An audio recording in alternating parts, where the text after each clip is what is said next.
प्रणाम मित्रों, आज की कड़ी में मैं लेकर आई हूँ हमारी नवरात्रि सीरीज के दूसरे दिन की कहानी। नवरात्रि का दूसरा दिन समर्पित है माँ दुर्गा का दूसरा स्वरूप ब्रह्मचारिणी को। तो आरंभ करते हैं माँ ब्रह्मचारिणी की कथा के साथ। ब्रह्म का अर्थ है तपस्या और चारिणी का अर्थ है आचरण करने वाली। माँ ब्रह्मचारिणी ने अपने पूर्व जन्म में पूरे जीवन तपस्या की। उनकी घोर तपस्या के कारण ही वो ब्रह्मचारिणी के नाम से जानी गई।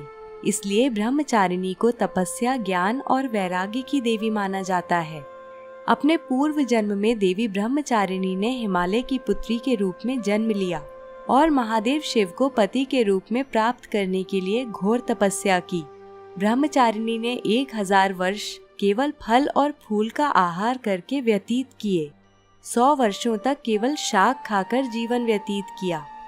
3000 वर्षों तक केवल टूटे हुए बिल्व पत्र अथवा बेल पत्र का आहार करके शिव जी के ध्यान में लीन रहीं और इसके बाद बेलपत्र खाना भी त्याग दिए और निराहार एवं निर्जल होकर महादेव की तपस्या करती रहीं।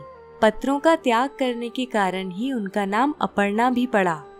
जीवन के बहुत से दिन देवी ब्रह्मचारिणी ने खुले आकाश के नीचे व्यतीत किए।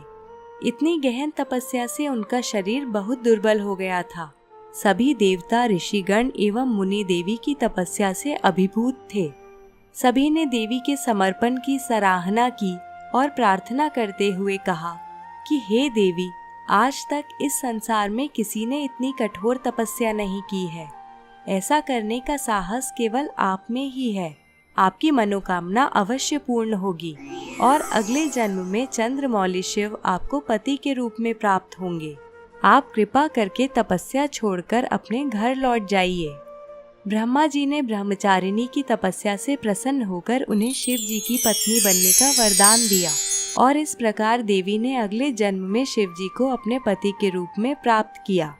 देवी ब्रह्मचारिणी की कथा का सार यह है कि जीवन में कठिनाई के समय में भी अपने पथ से विचलित नहीं होना चाहिए। अध्यात्म और आत्मिक आनंद के लिए माँ ब्रह्मचारिणी का आशीर्वाद आवश्यक है। ब्रह्मचारिणी देवी की आराधना करने वाला मनुष्य मोक्ष का भागी होता है। साथ ही ब्रह्मचारिणी के भक्तों को प्रसन्नता और आरोग्य की प्राप्ति होती है। महातपस्विनी ब्रह्मचारिणी अपने भक्तों को हर प्रकार के भय से मुक्त करती हैं। माँ ब्रह्मचारिणी श्वेत रंग के वस्त्र, दाएं हाथ में जप माला और बाएं हाथ में कमंडल धारण करती हैं। देवी का यह स्वरूप हृदय को शीतलता प्रदान करने वाला और अत्यंत भव्य है। अब हम जानेंगे देवी ब्रह्मचारिणी की पूजा विधि। प्रयास करें कि नवरात्रि की पूजा में लाल या पीले रंग के वस्त्र पहने। सर्वप्रथम जिस कलश को आपने प्रथम दिन स्थापित किया है, इसका तिलक करके दीपक प्रज्वलित करके कलश का पूजन करें। साथ में जो माँ दुर्गा का चित्र है उसका भी कुमकुम और चावल से तिलक करें। आशा है आपने माता के सामने अखंड ज्योति प्रज्वलित की है। इसमें तेल या घी उचित मात्रा में डालते रहें, जिससे ज्योति रात्रि के समय में भी खंडित ना हो। संभव हो तो इस दिन देवी को कमल का पुष्प अर्पित करें। इसके पश्चात फल, मिष्ठान, सुपारी, पान आदि अर्पित करें। जैसा कि हमने प्रथम दिन की पूजा में बताया था कि एक कंडे का टुकड़ा जलाकर इसमें कपूर डालकर लौंग का जोड़ा घी में डुबोकर अर्पित करें और इस अग्यारी का रोली चावल से तिलक करें। अब ब्रह्मचारिणी स्तोत्र मंत्र का 11 बार उच्चारण करें। स्तोत्र मंत्र इस प्रकार है: दधाना कर पद्माभ्याम अक्षमाला कमंडलु देवी प्रसीदतु मयि ब्रह्मचारिण्य उत्तमा।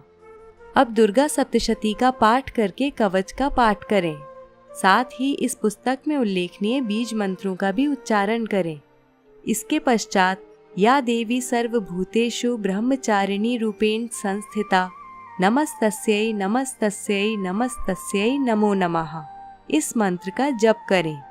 देवी की वंदना करें और प्रार्थना करें कि भौतिक जीवन जीते हुए आपको आध्यात्मिक ज्ञान की प्राप्ति हो और आप वैराग्य की ओर अग्रसर हों।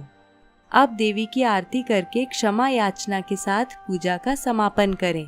संध्या आरती भी अवश्य करें। और यहाँ पर समाप्त होती है आज की कड़ी। आपके सहयोग के लिए धन्यवाद।